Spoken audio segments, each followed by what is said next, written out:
Hello viewers and welcome to my channel, Review Information. In this video I will show you how to send disappearing messages on Instagram. Subscribe to my channel and hit the bell icon to get notified any updates.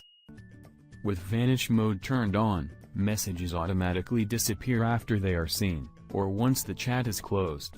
Watch this full video to learn how to send disappearing messages on Instagram.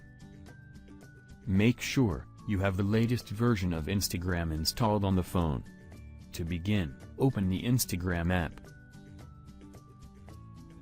Now tap on the messenger icon from the top right corner of the screen.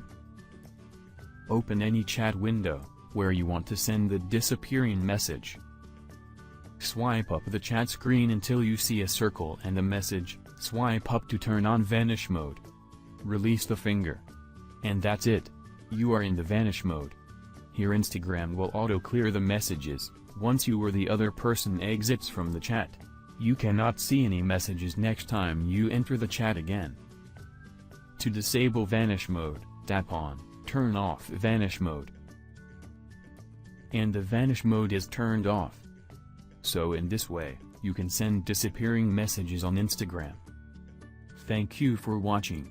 Hope you guys enjoyed my video. Please subscribe my channel for more videos. Goodbye.